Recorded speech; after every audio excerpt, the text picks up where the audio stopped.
Today's topic is about restriction fragment length polymorphism, or otherwise called as Rflp. It is important topic in molecular biology and frequently asked in various exams. So what is that Rflp that we will look? So for this Rflp, that is one type of technique. So different pattern of the DNA or DNA profile is generated with the help of this Rflp or restriction fragment length polymorphism.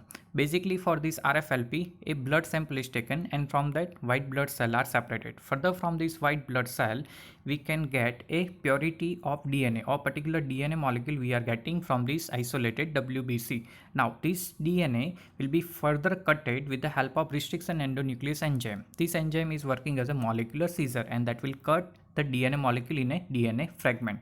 Now this DNA fragment that is again separated with the help of gel electrophoresis method. So that is same as a Southern blotting technique. So first gel electrophoresis that will be helpful to separate different DNA fragment according to their size. Further, this electrophorest of the DNA fragment that will be blotted over the membrane or the blot paper, and that is simply called a Southern blotting technique.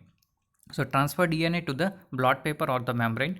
Once it is transferred, then labeled DNA probe is added over this blot paper to hybridize. Once it is hybridized, then it is auto radiograph. Because of this radio labeled probe, that auto radiograph will give a particular sequence or characteristic of this DNA profile. So after auto radiography, we will get a particular DNA profile analysis of that particular sample, and that is possible with the help of restriction endonuclease enzyme. So name that is restriction fragment length polymorphism. So restriction word from this restriction endonuclease, fragment word from the DNA fragments of the particular sample, and different length polymorphism is found for the sample. So that is simply restriction fragment length polymorphism. In detail of this Rflp that we will look. So next, that is Rflp. So in that Rflp, you have to understand that there are hundreds of variation is in base sequence of human chromosome but do not affect the phenotype.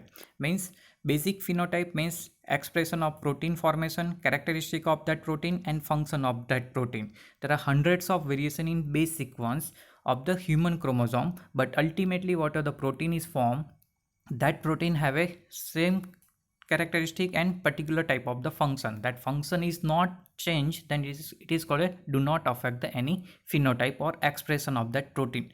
The property of the molecule to exist in more than one form, that is known as a polymorphism. So ultimately, even though there is a hundred of variation, it is not change in a phenotype. So that variation that is called a polymorphism. So that is restriction fragment length polymorphism. Now there are interesting thing is that there are some a little difference between mutation and DNA polymorphism. If more than 1% of the population has a particular alteration in the sequence, then it is called a polymorphism. So more than 1% of population have that particular type of restriction fragment length. So that is called polymorphism. If only a few individuals have it, then it is considered a mutation. So that is main difference. Only few person have that change, then it is considered a mutation. But more than 1% of population, then it is considered polymorphism. So polymorphism is considered normal because it is containing more than 1% of population, and generally it has no deleterious effect, while mutation is considered abnormal, and along with this abnormality sometimes will have altered function of the protein. Simply example, that is phenylketonuria, that is due to the mutation.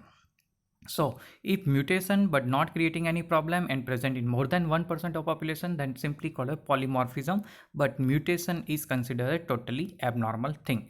Now further in this Rflp, you have to remember that Rflp is the existence of two or more type of restriction fragment pattern, and that can be used as a genetic marker. So this DNA have a different kind of Rflp restriction fragment like polymorphism according to the that restriction endonuclease enzyme, but that particular mark Rflp that can be utilized as a genetic marker. To get restriction fragment length polymorphism, simply DNA is treated with the Southern blotting, so particular DNA profile we can get, and that profile that can be utilized for the different purpose.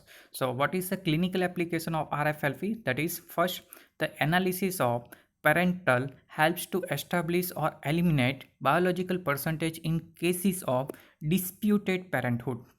Sometimes there is a dispute in parenthood, and that can be cleared with the help of Rflp. How this Rflp will be helpful, that is shown in this video. Lastly, but at present you have to remember this Rflp which is helpful to make DNA profile for both mother and father, and that can be useful to establish or eliminate biological percentage in case of disputed parenthood. Further, human population genetics, geographical distribution and genetic makeup of people belonging to different races and ethnicity. Suppose that any European people or Asian people, and whatever the difference between these two particular genetics, that can be differentiated with the help of Rflp, restriction fragment length polymorphism. Now, genetic disease will produce alteration in size distribution of restriction endonuclease fragment, and so altered restriction fragment length polymorphism, and that is area of interest for the molecular study. So simple genetic disease, it is occurring mostly due to the mutation or alteration in a base sequence, and that can be studied easily or understand easily with the help of this Rflp, and that is interesting or important point for this understanding of the Rflp. Now further, the gene of interest is initially PCR amplified, means polymerase chain reaction. That is one important procedure. With the help of that, we can multiply the particular gene of interest. So how this exactly Rflp is working, that is explained. So a particular gene we have to understand, or that we have to study. Then first it is amplified, so multiple copy of the same gene we can get. Now that gene digested with the restriction endonuclease enzyme, and that DNA fragments are segregated by the electrophoresis. Any mutation that creates or destroys the recognition sequence of the restriction endonuclease lead to the altered formation of the restriction fragment length polymorphism. Simply, we have understand about restriction endonuclease enzyme. This enzyme is basically working as a molecular scissor. It will cut a DNA sequence at a particular site. Now, this sequence is altered or increased or removed due to the mutation. So, any mutation, what will happen? A particular base sequence will be altered, and that can lead to the create or destroy a particular base sequences. So alteration in the fragment length is also possible. Simply example, that sickle cell anemia, a difference in a pattern of digestion with a restriction endonuclease is found.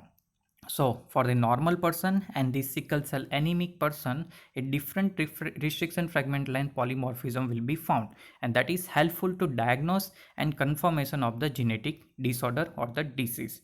So routinely Rflp analysis also used to detect a specific gene fragment. So this Rflp with the help of particular restriction endonuclease enzyme, that can be useful whether that particular gene fragment is present or not. So that is also another importance of the Rflp. Now further, this restriction fragment length polymorphism, inheritance of the Rflp marker. Suppose that one particular genotype, so here the different pattern of this gene is shown. One that is 2 capital A, 2 small a, and another genotype that is 1 capital and 1 small a. So these different 3 person have a 3 different type of genotype. Now for the capital A genotype, there is a 2 particular bands are found, while for the small a only 1 band is found. But if any person is getting both the type of that capital A and small a of genotype, then this type of particular pattern is found. Now depending on that which kind of parent is present, and depending on that parent what about their sibling will found a particular genotype, that can be studied with the help of Rflp. So from the parent, what are the siblings that will getting which type of pattern, that can be understood with the help of restriction fragment length polymorphism. So simply restriction fragment length polymorphism is helpful to understand a particular genetic or DNA profile of an individual, and that can be utilized for the understanding of the genetic disease as well as different human genome. Okay, so that's all about the Rflp.